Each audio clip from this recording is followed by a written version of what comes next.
What's up, y'all? It's the Real Black Diamond, also known as Diamond Ross. And I'm coming to you guys from the car today. With my big brother.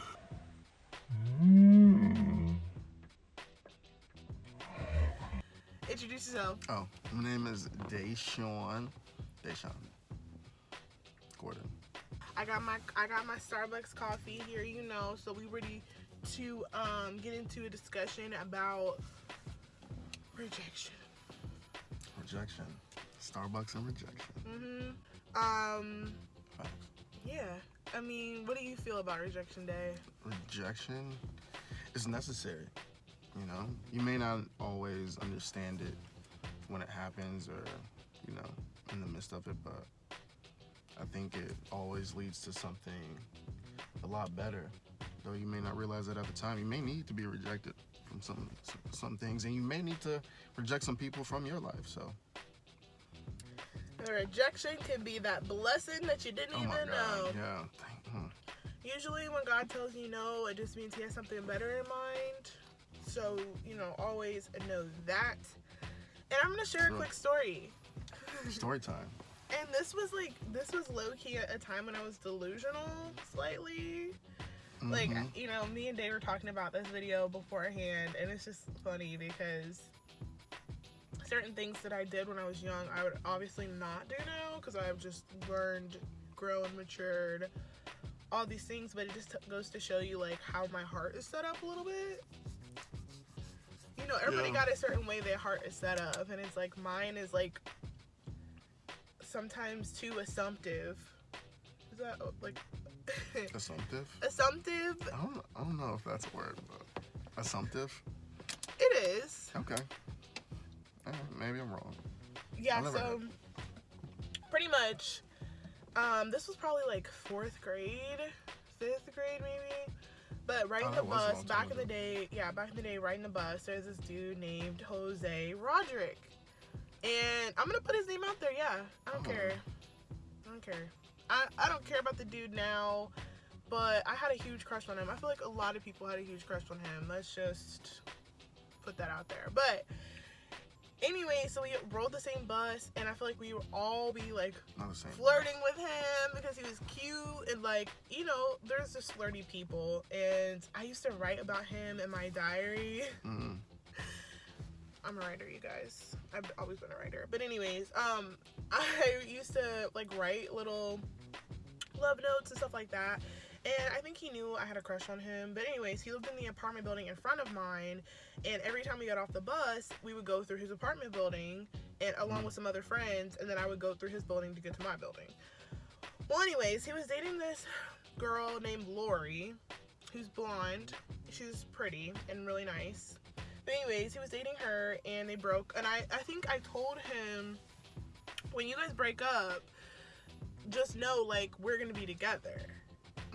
So that was, like, the way that I roll. But anyways, what? Like, you gonna be with me? Yeah. Like, we're getting together when y'all are done. Okay. That was it. So, they ended up breaking up, and I heard they broke up.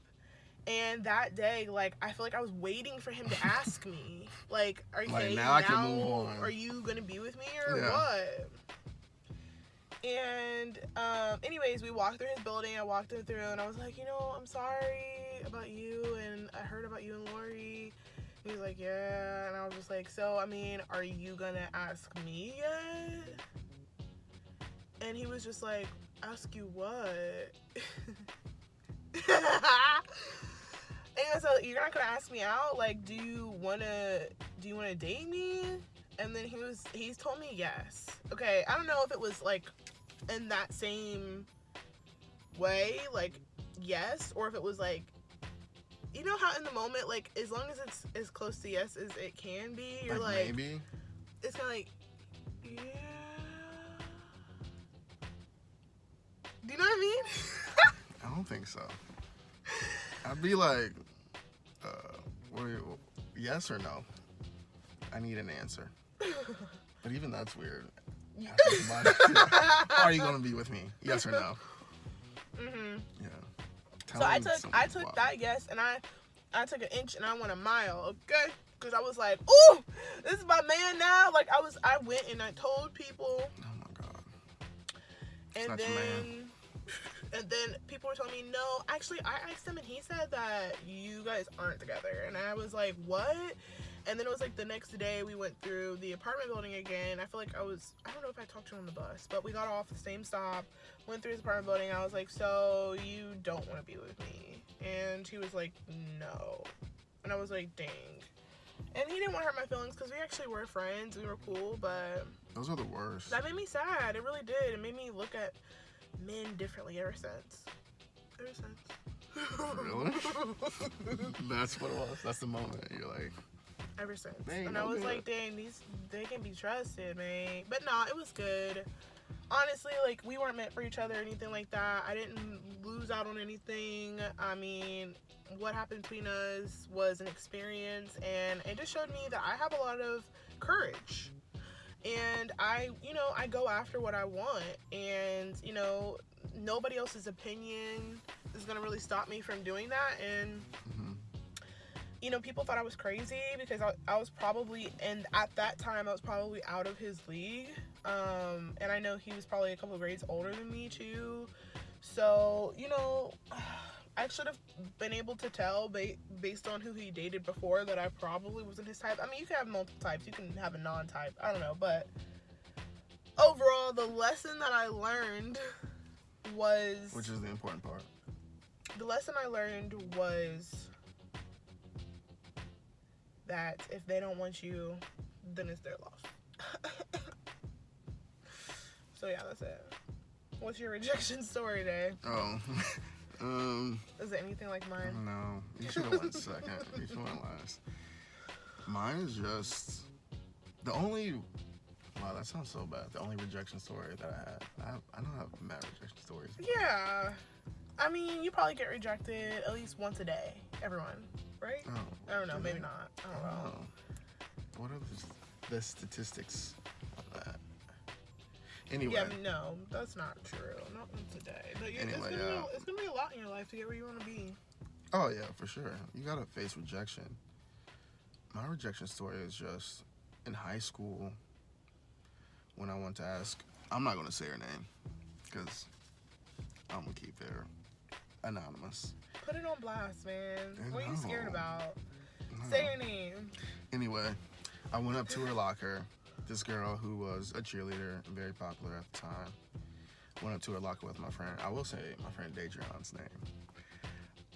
Me and Dadrion, we had planned, it was sophomore year. I was gonna go up. She was a freshman. I was gonna go up and, ask her out, because why not? Damn, I was asking everybody out that year. She was a freshman and you were what grade? A sophomore. Okay. And I posted up on our locker, like, one leg kicked up. My friend, he at the other side. And I was like, so, nameless person, what are you doing this weekend? Oh, I don't know yet. You want to go out? No. Okay, that's it. I went on to the next. And then... But does that show your lack of persistence, though, as well? What do you mean? I mean, why couldn't you You want me to as... take the yes from her? Like, you gonna hang out with me? No, but Like, you, sometimes people want to insist? see how far you'll take it. No. Because sometimes persistence will get you results as well. I mean, yeah, but you want to be persistent, I guess, to the right person. Straight up, no. I'm going to keep asking. Yeah, how do you bounce back from that? Yeah, I'm not going to do that. But I did ask my friend's girlfriend out. And she also told me no. She said no. Your friend's Damn. girlfriend? Yeah, because they had just broken up. And I was like, hey, Tommy, Dang. can I ask so-and-so? He's like, I don't care. See what she says. I was like, watch. And I asked her in front of everybody. I don't know what was wrong with me. I had it. I mean, maybe you just had the courage, like I had the courage. Back too. then, it was just easier to talk to somebody. You just... But that walked also up and lays the spoke. foundation for how you communicate in the future, too. So... What do you mean? Like, I'm not afraid to go up to somebody? Well, I think a lot of times people, when they experience rejection, it makes them feel, like, jaded or, like, that, like, they're scarred from it, because it's like, dang, like, okay, I'll never put myself out there again. Oh, well, you know what I mean? And I don't think that's how you guys should be. I think that vulnerability is the way to be. Or not even vulnerable, just be honest. Genuine, yeah. show your genuineness. If people can't see that you're honest and you're genuine with whatever it is that you're offering, or whatever it is that you're coming with, then they're not for you. It might not be a good match. It might not be good compatibility, whether it's love, career, right. You know what I'm saying? Everything, like family, you know what I mean? I feel like I felt very rejected from family, you know, and that's on a deeper level. And for no reason, and not understanding why. I think there's a lot of people that feel that way. Like, I face rejection from family. That's tough. That's, I think, some of the toughest rejection, because it's like sometimes there's no reason as to why that person rejects you.